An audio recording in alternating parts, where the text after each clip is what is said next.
বাংলাদেশ, আহা বাংলাদেশ, স্বপ্নের বাংলাদেশ, ভালোবাসার বাংলাদেশ, বিজয়ী বাংলাদেশ।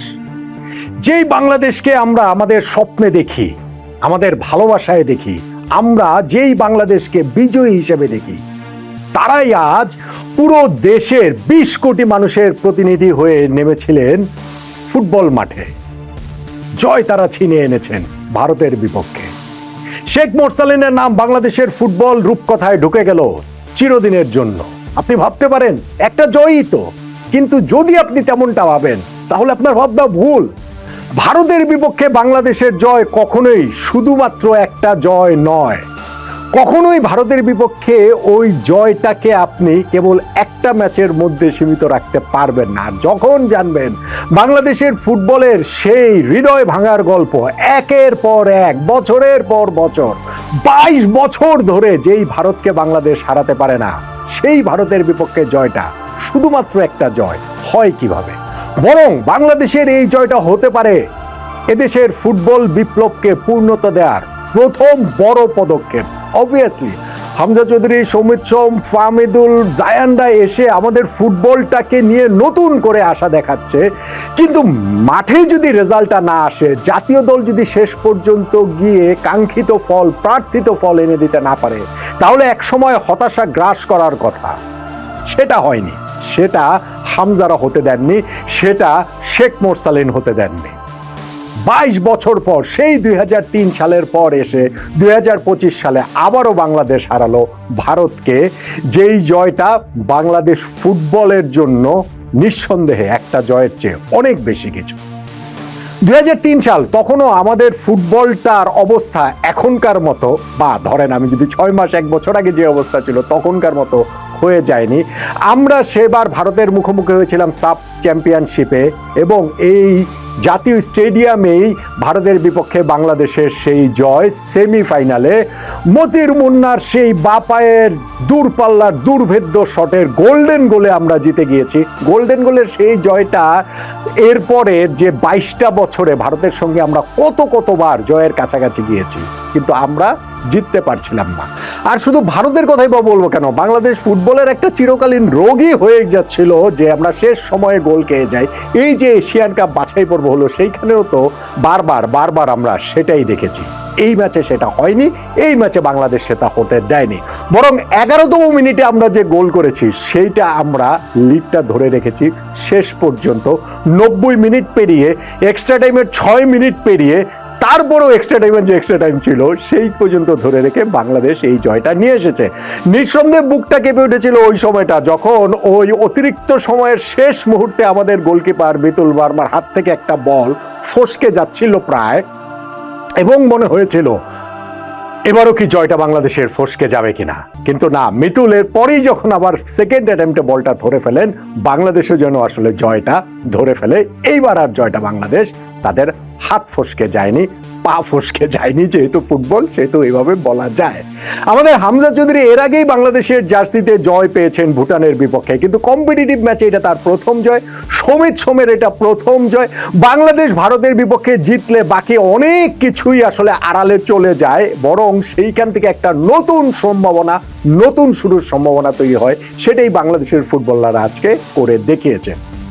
11তম মিনিটে বাংলাদেশ যে গোলটা দিয়েছে শেখ মোরসালিন, সেটা একটা ক্লাসিক গোল, ক্লাসিক কাউন্টার অ্যাটাকের গোল। মোরসালিন মিডফিল্ডে বল পেয়ে লেফট ফ্ল্যাঙ্কে রাকিবকে বল বাড়িয়ে তিনি তার রানটা অব্যাহত রেখেছিলেন, এবং রাকিব তার স্পিডে ভারতের 2 ডিফেন্ডারকে ছিটকে এগিয়ে গেছেন। এরপরে তিনি হচ্ছে গিয়ে আলতো একটা মাইনাস করলেন বক্সের মধ্যে। রান কন্টিনিউ করা শেখ মোরসালিন এসে সেইটাকে মিট করলেন। ভারতের গোলকিপার এগিয়ে আসবেন নাকি আসবেন না, এই একটা দ্বিধাদ্বন্দ্বে ছিলেন, এবং ওই সুযোগটা কাজে লাগে মোরসালিন দারুণভাবে ভারতীয় কিপারের পায়ের ফাঁক দিয়ে বলটা আসলে জালে জড়িয়ে দিলেন। ফার্স্ট হাফটা বাংলাদেশ ওই 1 গোলের লিডেই আসলে আমরা শেষ করেছি। সেকেন্ড হাফেও আমরা বিচ্ছিন্ন দিয়ে একটা সুযোগ তৈরি করেছি, বরং এই জায়গাটাতে আমাদের হচ্ছে গিয়ে ভারতই বাংলাদেশকে চেপে ধরেছিল। বেশ কয়েকটা সুযোগও তারা তৈরি করেছিল। আমি লাস্ট মোমেন্টের কথাটা বলছিলাম, সেইখান থেকে হামজার ওই ক্লিয়ারেন্সটার কথা বলতেই হবে, যেইখানে ভারত, এটা অবশ্য সেইটা হচ্ছে যে শুরুর দিকের ঘটনা, ফার্স্ট হাফেরই ঘটনা, যেইখানে ভারত প্রায় গোলটা গোলটা দিয়ে দিয়েছিল। আমাদের গোলকিপার মিতুল মার্মা একটা ভুল করে তার পজিশন ছেড়ে বাইরে বেরিয়ে গিয়েছিলেন। ভারতের ওই ফুটবলারের নেওয়া শটটি হামজা চৌধুরী যেভাবে লাফিয়ে উঠে হেড করে বাঁচালেন, একেবারে যেটা গোলমুখী ছিল বলটা, ওইখানেই বাংলাদেশ আসলে ম্যাচ জয়ের পথে অনেকখানি এগিয়ে গিয়েছে। ওই স্পিরিটের জায়গাটা থেকে আমি যদি বলি, হামজার আরো একটা ওই যে ভলিটা তিনি মেরেছিলেন বুক দিয়ে নামিয়ে বাপায়ের শটে, সেইটা গোল হলে একটা দর্শনীয় গোল হতো বক্সের বাইরে থেকে। সেকেন্ড হাফে অবশ্য হামজা একটা ভুল পাস দিয়েছিলেন, যেইটা আমাদের গোলটা হলেও হতে পারত, কিন্তু সেখানে আমাদের কিপার এগিয়ে আসার কারণে ওই জিনিসটা হয়নি। শেষ দিকে গিয়ে 83তম মিনিটে বাংলাদেশ একটা পেনাল্টির অ্যাপিল করেছিল। আমি জানি না ভিএআর থাকলে হয়তো বা এই পেনাল্টিটা আমরা পেলেও পেতে পারতাম, যদিও ভারতের ফুটবলারের ওইটা পেছন থেকে লেগেছিল, হচ্ছে গিয়ে হেডের বলটা হাতে লেগেছিল। So you never know, 50-50 chance Bangladesh পেলেও পেতে পারতাম। কিন্তু এখন আর এইসব দিয়ে আর আলোচনার আমাদের কোনো আর আলাদা কোনো কিছু নেই, কারণ আমরা ম্যাচটা জিতে গিয়েছি। যেই ভারত আমাদের কাছে 22 বছর ধরে অজেয় ছিল, সেই ভারতকে আমরা হারিয়েছি। সেই ভারত এখন আর বাংলাদেশের কাছে অজেয় নেই। অবশ্যই এশিয়ান কাপে আমাদের খেলা হচ্ছে না। এই বাছাই পর্বের প্রথম 5 ম্যাচ থেকে আমরা মাত্র 2টা ড্রতে মাত্র 2টা পয়েন্ট আমরা পেয়েছিলাম।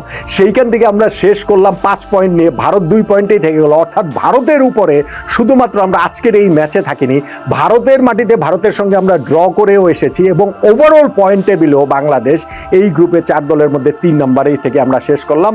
ভারতের আগে থেকে আমরা আসলে শেষ করলাম। ভারত তাদের ওই পেশাদার ফুটবল লিগ কাঠামো, এত এত অর্থ খরচ সবকিছুর পরও তাদেরকে টপকে বাংলাদেশের এই জয় পাওয়াটা নিঃসন্দেহে সিগনিফিকেন্ট। এবং যেটা আমি বলছিলাম যে এই জামাল ভুঁইয়ারা যেই বিপ্লবটা শুরু করেছিলেন আজকে থেকে আরো 12 বছর আগে, বাই দ্য ওয়ে জামালও কিন্তু কখনোই ভারতের সঙ্গে জয় পাননি বা বিজয়ী দলের অংশ ছিলেন, আজকে তিনি সেই দলটার অংশ।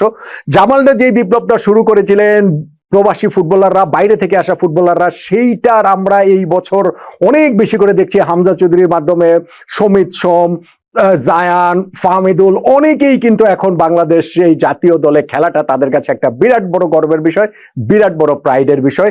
এবং সেইটার জন্য আমাদের একটা জায়গারই অভাব ছিল, রেজাল্ট, মাঠের রেজাল্ট, ন্যাশনাল টিমের রেজাল্ট। অবশেষে আমরা সেই রেজাল্টটা পেলাম। আমরা অবশ্যই এশিয়ান কাপের চূড়ান্ত পর্বে খেলছি না, অবশ্যই গ্রুপ টপ আমরা করতে পারলাম না, আগেই আমাদের সম্ভাবনা শেষ হয়ে গিয়েছিল। কিন্তু ভারতের বিপক্ষে জয় তো কখনোই আর শুধুমাত্র আরেকটা জয় নয়।